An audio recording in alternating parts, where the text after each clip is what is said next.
नमस्कार, न्यूज मंच देख रहे हैं आप और मैं हूं विशाल वैभव। संपूर्ण क्रांति मोर्चा का जो है सह मिलन समारोह और सम्मेलन कार्यक्रम का आयोजन रखा गया है, जहां मौजूद हैं राष्ट्रीय अध्यक्ष इसके ब्रह्मदेव पटेल, जो कि कहीं ना कहीं लगातार अपनी मांगों को लेकर जो है आवाज़ उठाते रहते हैं। तो आज जो है प्रेस वार्ता कर क्या कुछ कह रहे हैं, चूँकि ये लोग जो है जेपी के तस्वीरों पर भी जो है माल्यार्पण भी करने वाले हैं एक जुलूस निकालते हुए। तो हम बात करते हैं ब्रह्मदेव पटेल से। बिहार से उसमें आर.के. सिन्हा थे और उसमें एक चेयरमैन था, यहाँ से चंद्रशेखर बाबू जीते थे, बलिया से वहाँ कौन थे, बलिया वाले थे। और लेकिन जो दो मांग था कि जेपी सेनानियों को या आपातकालीन विरोधियों को सम्मान दें, उनके परिवार को नौकरी दें, उस पर मोदी जी ने 16 से भी जोड़ लीजिए 24 9 साल हो गया। हर मीटिंग में मोदी बोलते हैं इमरजेंसी गलत है, गलत है। लेकिन जो इमरजेंसी में विक्टिम लोग हैं, जिनका परिवार उजड़ गया, जिनका माँ जो बहन की मांग का सेन उजड़ गया, जिसका भाई छूट गया, जिसका घर तोड़ दिया गया, मैं नरेंद्र मोदी से या भारतीय जनता पार्टी से भी ये पूछना चाहता हूँ कि आप इमरजेंसी के गलत तरीके का तो विरोध कर रहे हैं, लेकिन इमरजेंसी में जो विक्टिम है, जो सिपाही लड़े, उनके बारे में क्यों नहीं सोचते हैं। और भाजपा के कोई नेता भी नहीं बोलता है, जबकि सबसे ज़्यादा पैसा आरएसएस का होगा। आरएसएस भी आंदोलन में था, हम आरएसएस के भी एक नेता को यहाँ बुलाए हैं, मोहन सिंह आंदोलन में था, वो संघ चालक हैं बिहार के, अभी तक आए नहीं हैं। भाजपा के लोगों को भी बुला है कि बैठ के विचार करो। तो साथ ही मेरा कहना यही है कि हम लोग यहाँ पर अभी सम्मेलन कर रहे हैं, 2 बजे तक करेंगे। 2 बजे के बाद विचार गोष्ठी करेंगे। 4 बजे यहाँ से जुलूस निकालेंगे, आर ब्लॉक जाएंगे, वहाँ से जेपी गोलम्बर जाएंगे, इनकम टैक्स माला चढ़ाएंगे, वहाँ से 5 साथी 10 सूत्री मांग पत्र है वो हम सरकार को दे देंगे। नहीं वो पर्चा है हमारे यहाँ, बयान हम आप लोग सबको दे देते हैं। पटेल राष्ट्रीय अध्यक्ष, क्रांतिकारी अभिनंदन करता हूँ। आ रही है आवाज़? ठीक है। आंदोलन के तकरीबन 50 साल हो गए हैं। हम लोग 1974 में पूरे बिहार के छात्र इकट्ठा हुए थे पटना यूनिवर्सिटी के लाइब्रेरी हॉल में। वहाँ पर करीब 250 कॉलेज के प्रतिनिधि थे और वहाँ जद्दोजहद हुआ, 12 सूत्री मांग पत्र बना। 18 मार्च को हम लोग बिहार विधानसभा पर अपना 18 सूत्री मांग लेके गए। लेकिन वर्तमान जो इंदिरा गांधी की सरकार थी और बिहार में सूबे कांग्रेस की सरकार थी, उन्होंने हमारी मांग पत्र मानने के बजाय हम लोगों पर वोटर लाठीचार्ज किया। पुलिस ने लाठीचार्ज किया, टीयर गैस चले, गोली चली, हजारों लोग घायल हुए, सैकड़ों लोग मारे गए और पूरे शहर में कर्फ्यू लागू कर दिया गया। उसी दिन से आंदोलन शुरू हुआ। आंदोलन इतना तीखा हुआ कि आगे चलते चलते वही आंदोलन में जयप्रकाश बाबू नेतृत्व ले लिए और वो जेपी बन गए। उसके बाद इंदिरा गांधी से टकराव हुआ और इंदिरा गांधी ने सन 75 में पूरे देश में इमरजेंसी लगा दिया।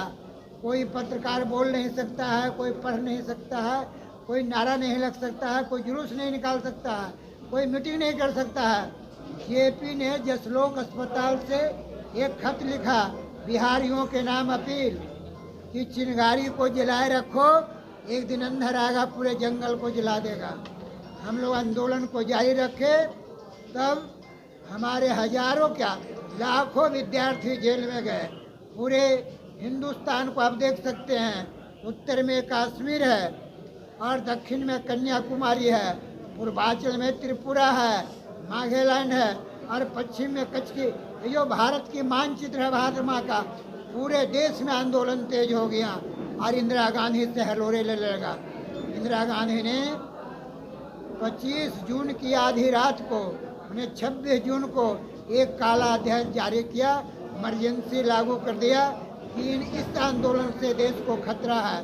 और लाखों लोगों को, जितने भी विपक्ष के नेता थे, मोरारजी देसाई, चरण सिंह, कर्पूरी ठाकुर, रामविलास, जितने सबको जेल में बंद कर दिया।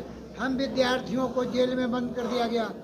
पटना में या पूरे बिहार हिंदुस्तान में, दिल्ली में हॉस्टलों लॉजों को खाली किया गया। वह पूरा विद्यार्थियों का आंदोलन था। 12 सूत्री मांग हम लोगों का था। फिर इंदिरा गांधी को समझ में आया, उन्होंने 77 में 21 मार्च को इमरजेंसी वापस लिया। चुनाव हुआ इस देश में, तो कांग्रेस पार्टी और भारतीय कम्युनिस्ट पार्टी उसके साथ पश्तून पर आउट हो गया। 1 मिनट। और पूरे देश में जनता पार्टी की सरकार बनी। मोरारजी देसाई प्रधानमंत्री हुए। बिहार में मरहूम कर्पूरी ठाकुर। लेकिन जो हम आंदोलनकारी थे उनके लिए कर्पूरी ठाकुर भी कुछ नहीं किए। उसके बाद यहाँ आए राम सुंदर दास, उन्होंने कुछ नहीं किया। उसके बाद लालू यादव आ गए, उन्होंने कुछ नहीं किया। उसके बाद राबड़ी देवी आ गए, उन्होंने 2005 में यहाँ दूसरी सरकार बनी।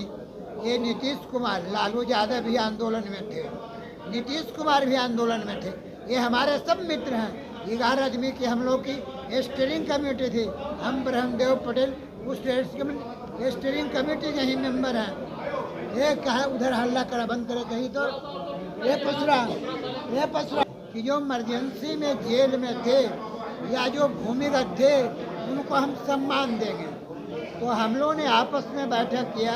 हम थे भवेश जी, छोटन सिंह, यार लोग यहीं हाईकोर्ट के मजार पर गंदा में बैठे 2005 में। और हम लोगों ने राय बनाया कि नीतीश कुमार को चल के हम लोग को कहना चाहिए कि सम्मान के मतलब क्या होता है।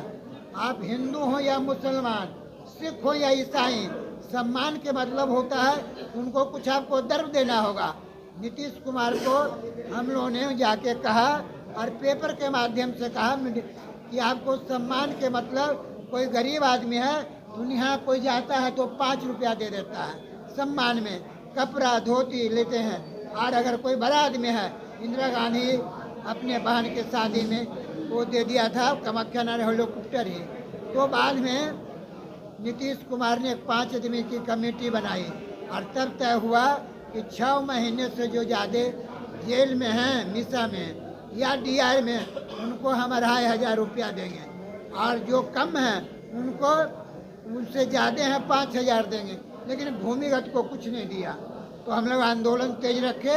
संपूर्ण क्रांति मोर्चा के नेतृत्व 2014 में कैबिनेट ने फैसला लिया कि जो बिहार में भूमिगत हैं उनको हम ताम्र पत्र देंगे। हम इस मंच से नीतीश कुमार से मांग करते हैं कि आप 10 साल हो गया, 14, 10, 24, 10 साल में क्या आप ताम्र पत्र नहीं दे सकते हैं? अभी तक ताम्र पत्र नहीं दिया।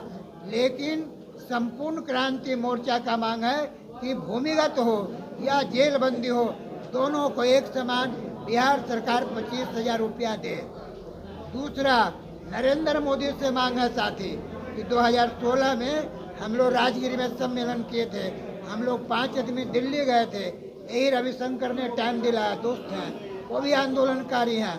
नरेंद्र मोदी से हम लोगों ने 3 बातें रखी कि प्रधानमंत्री जी, पूरे देश के आपातकालीन विरोधियों को आप सम्मानित करें, उनके परिवार के सदस्य को नौकरी दें। और जो सिताब दियारा में गांव में JP का घर है, जो लोकनायक थे, उनके घर को आप बढ़िया से बने एक बना दीजिए। जो शहर में बहुत सा बंद, तो वो तो तुरंत रूढ़ी प्रताप को बुलाए और 5 करोड़ रुपया दिला दिया।